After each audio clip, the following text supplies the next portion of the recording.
one of them has a different personality. They got a little bit of you, a little bit of their daddy, and then uh, they've got the influences of the people that are around them, and those people were influenced by whoever their mamas and daddies were. So it's a whole lot going into each child, and each child is different. So when you say certain things, each child hears it differently. You could walk into a room and you got 5 kids, and you tell them, listen, I've already told you once, I'm not going to tell you again. Everybody get in there and clean your rooms. You're going to have one child that's going to go in there and they're going to clean it pristinely, switch the furniture around. I know I was that kid. You're going to switch around the furniture, and by the time you walk in, it's going to look like it was a whole nother room. You're going to have one kid that's going to clean it. I'm going to go in here and I'm going to clean it. Okay, that's all I ask you to do. You'll have one kid who you'll walk in and it'll look clean. Don't look under that bed though. Don't look too deep in that closet. But on the surface, looks clean. You have one kid who you gonna walk in that child's mind, they thought the room was clean. Still looks like crap, but they thought it was clean. It was clean enough for them. And then you're gonna have one that's not even gonna make the attempt. All raised under the same roof with the same people. But they're not all the same person. You can't take the way your parents come at you like, I'm trying to figure out how to put this in a way where it's like you have to take it serious because of your parents, but you can't take it so personal that it's like, oh, well, they're attacking me specifically. No, I'm just doing what I know to do, and it feels like an attack to you because that's how your personality is set up. And sometimes you have to tweak. Like, I've had to tweak conversations between my daughters where I could say certain things straight up with my youngest child, and it's like, oh, okay. I may have to tweak that conversation for my oldest child because she's a little more sensitive than my younger child. So I have to like take certain words out and tweak certain things. As they got older, I figured that out. That didn't happen when they were younger. When they were younger, whatever I said is what I said. I ain't taking it back. It gets different as they get older, and you start to learn that, okay, in order to parent effectively, I have to say this to you without these words, but I can say this to you straight, no chaser. Like, you learn how to maneuver, and you're not going to always maneuver perfectly. It's not like, once again, no rule book. You're not always going to maneuver perfectly. And it's not like you're in this to try to intentionally hurt them. Again, I know some people, but that's neither here nor there. You're not in this to intentionally hurt them. You are doing the best that you can. So I want any parent that is listening to me to understand you are doing the best that you can, and is a lot of times a thankless job, and you're doing everything you possibly can, and you're going to work and you're trying to take care of the kids and you're trying to take care of the house. And for some of us, you out here trying to build a business and trying to make sure there's money in everybody's pockets and all the bills are paid, and you're doing everything that you possibly can, especially for single parents. And I'm not just talking to single mamas, because I know some single daddies. Single parents, period. You are doing what you can. So I'm thanking you if nobody else thanks you, because I know it's not easy. I've been a single parent for a long time. It's not easy to get in here and do what you need to do and make those decisions and be everywhere you need to be. And you're trying to be at work and be at the PTA meeting and be at the school play and be at the meeting at your office. And you're trying to be everything to everybody. And it's not easy because you don't have a fallback person to say, hey, the kids need blah, blah, blah, blah, blah, but I got to be at work. So when you get off work and you get it, we meet at the house, we'll cook together. Like, you don't have that. It is just you and them. So that puts that extra added pressure, because there are times when if I didn't have a best friend or my mother, I don't know what I would have done, because there are times when you absolutely needed a break and you can't get that break as a single parent. And it's like, I'm about to lose it, because whenever they're not here and you're not, and before I finish that, let me say this. You're not losing it because of your kids. People always like to get sensitive when people say things like, oh my gosh, I'm about to snap. Oh, so you don't love your children? Stop it. It has nothing to do with the love of your children. The reason why you're on the edge and about to snap is because you have taken on the world. At one point, I was a mama to 2 small kids. I was working full time. I was a college student. I was the full-time chef in my house. I was the caregiver for my mother. And my list continued to go on while battling an illness and trying to make sure that I had enough time so that the people that I love knew that I loved them. Let me go spend a little time over here. Okay, I got to get home because I got a paper to write. Let me go spend some time over here. My child needs something at school. Oh, they want cupcakes? Bet I'll go ahead and bake them. And here and there, I had people other than my best friend and my mom who, because the girls have a stepfather, that during a period of time was actually helpful. For a short period of time, was actually helpful. But that person was not always there. And if nobody else can get it done, it does not matter because I have to get it done because that is my job.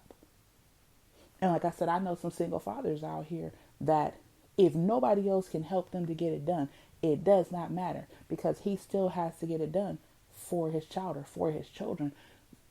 So you have to also give a little leeway, a little understanding if you came from a single parent home, because on top of everything else, that parent really is just doing what they can.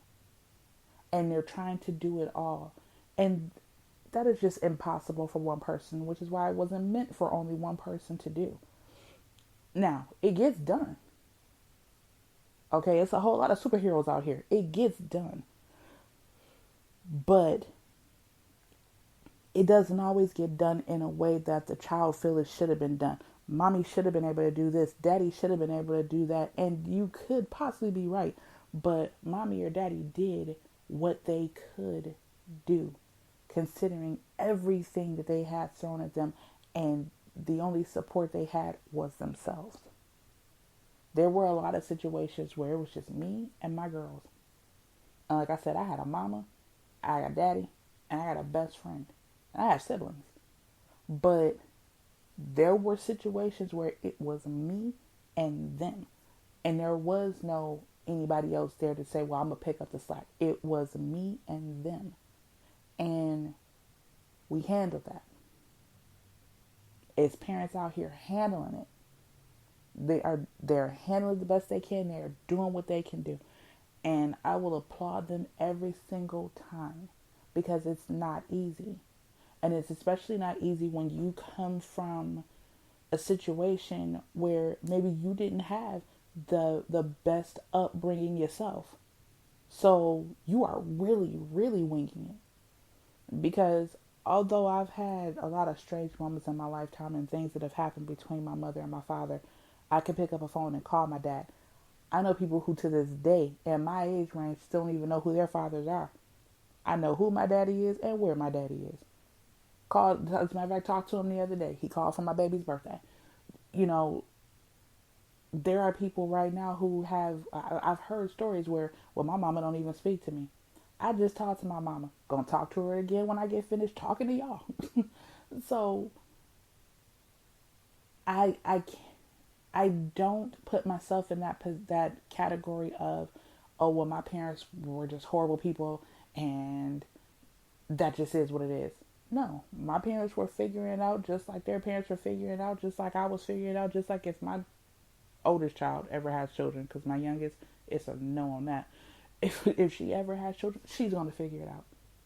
And it'll continue on. We are all just doing what we can. And I was blessed enough to walk away from my situation with, now as an adult, I can call on my daddy, I can call on my mama, I can call on my second mama. I don't call my stepmother my stepmother. I call her my second mama. I can call on my second mama. So I came out of this with family. So was it the greatest situation to be in at the time? No, because I went through some things that as a child, no child should ever go through. And I've had to deal with some stuff that as a child, no child should have ever dealt with. And the reason why I am the way I am now is because I've been an adult for a very long time. And I always tell people it's not always in your age. Sometimes that adulthood is in your state of mind. I have been running households, paying bills, and handling business a lot longer than most grown folks. So I am who I am because I've had to be this way for a very long time.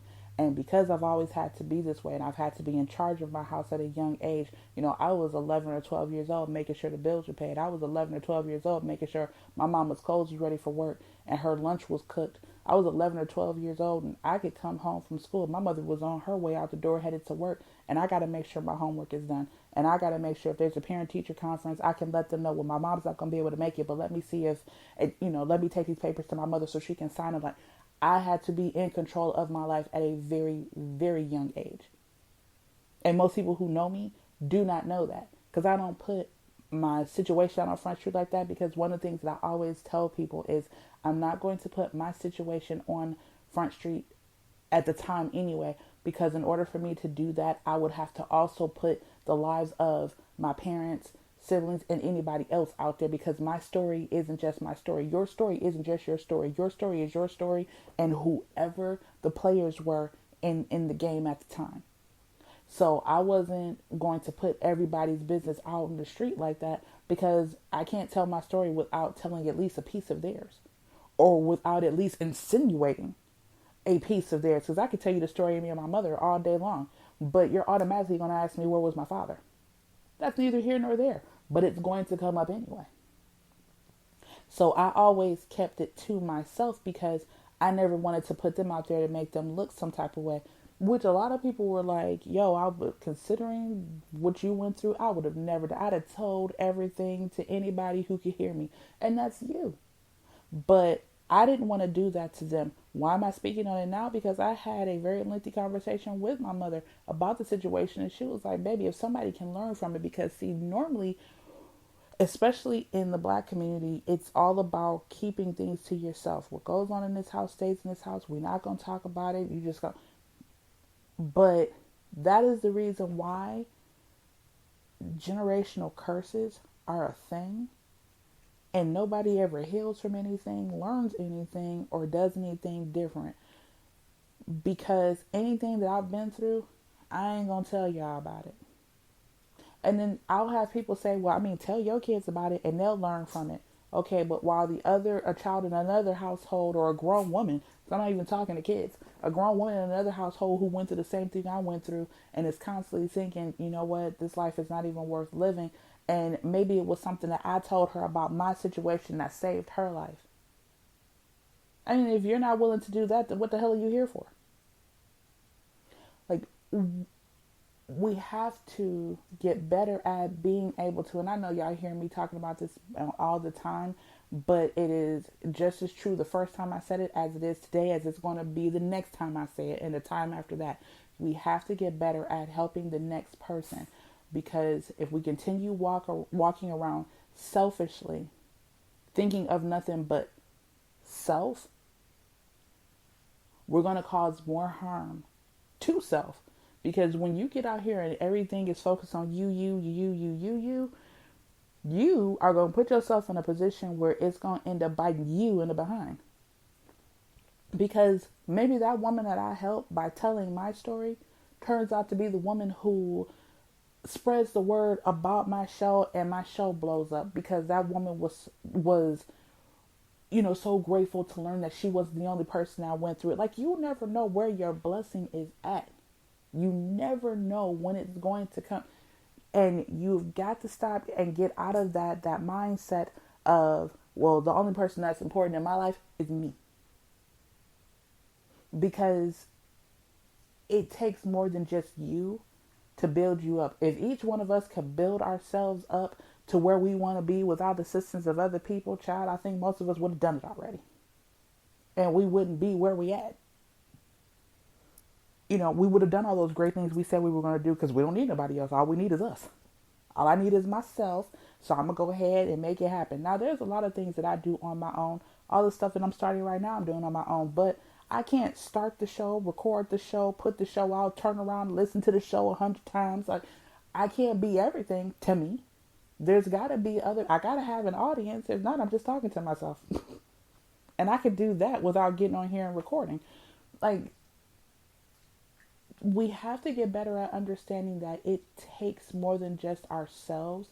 And in order to really grow, you have to help bring other people along. I have to help the next person, because when I help that person's going to help somebody else.